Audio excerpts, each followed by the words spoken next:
Hey guys, Mika with another YouTube video. Today we're going to be taking a look at a gigantic Russian rifle. And there's going to be a quick disclaimer.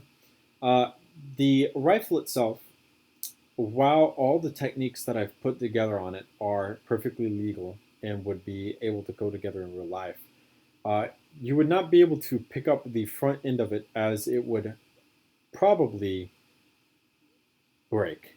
I think it would sag at the very least. Breaking is probably on there as well.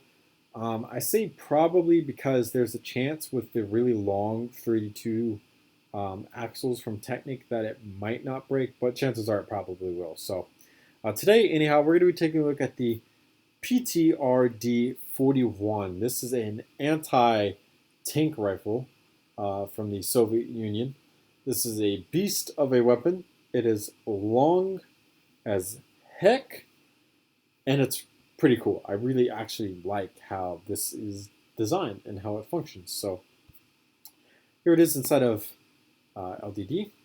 You can see that I did spend a lot of time getting this shell casing appropriate. This is a full-size shell casing, by the way. This is about as accurate as you can get. So I did the stud conversions and everything. This is about as perfect as you can get for the shell casing for the PTRD-41. So this is an absolutely gigantic shell that this rifle shoots.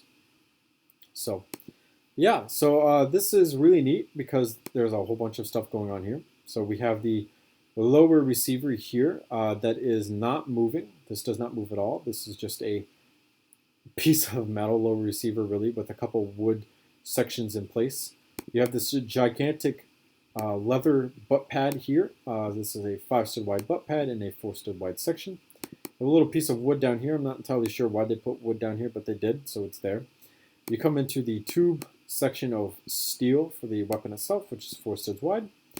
Then we have a cheek rest here, which is also here to prevent your face from being smacked in by the bolt, which would be absolutely terrifying. With, again, this leather cheek rest here so that you can you put your cheek here and then you can aim down the sights way up here. You know, pretty simple stuff really. On this side we have this piece of sheet metal that we'll talk about in a moment. We have a 3-stud wide grip down here on bottom, pretty basic grip design, nothing too major going on. 2-stud wide trigger guard with a Future Yeti 32 inspired trigger and a 3-stud wide section here, which comes into a 4-stud wide section here. So in terms of functions on this weapon itself, pretty simple. This whole section here just rotates up because it's a standard bolt action rifle, and it pulls back, all relatively simple. This loads single shot from the top and ejects out the bottom down here, as you can see, so relatively simple. This piece of sheet steel is actually a special feature that we're going to talk about right now. This rifle is really neat in that it has an auto eject feature for a bolt action rifle. So did I group this appropriately or no? I did. So this whole section here actually rides back and forth on the receiver, as you can see here. And so you load the weapon, you lock it in place, and you fire. So as you fire, the bolt and barrel assembly are all going to recoil together on this spring section here. It's going to then start to hit this piece of metal right here. And this piece of metal is going to force the bolt handle to come up and unlock as it slides up this ramp right here until it unlocks. Then the whole barrel assembly is going to stop moving at a certain point, but the inertia is going to still force the bolt to travel rearward. So as it travels rearward, it's going to then open and auto eject out the bottom.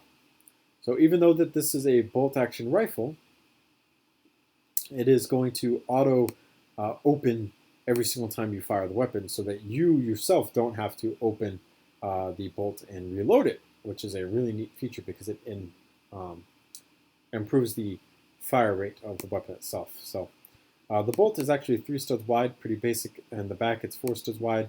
Bolt handle itself is pretty basic, nothing too major going on here. This piece sticking out, for those of you who are curious, is actually a recocker. So if you lock this, you pull the trigger and you don't get a bang, instead of having to open the weapon entirely, you just recock it here to pull the trigger again. No big deal. Pretty basic front assembly here.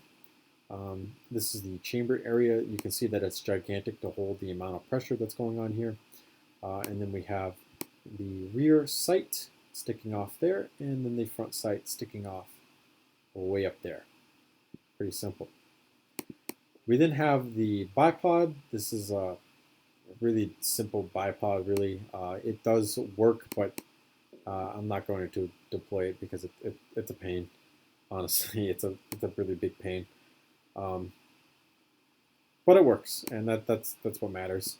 Again, chances are, if you were to build this in real life, you would have to place this on some type of stand out here where the barrel is, because this barrel is long, and I suspect that it would bow and probably break somewhere in there.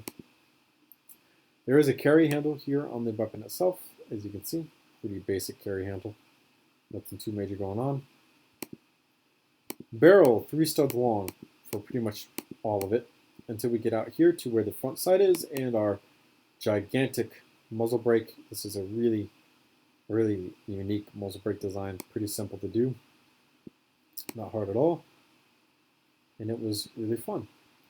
And that right there is the PTRD-41 made out of Lego. Again, every technique that I've used here is legal. You would definitely be able to make it in real life.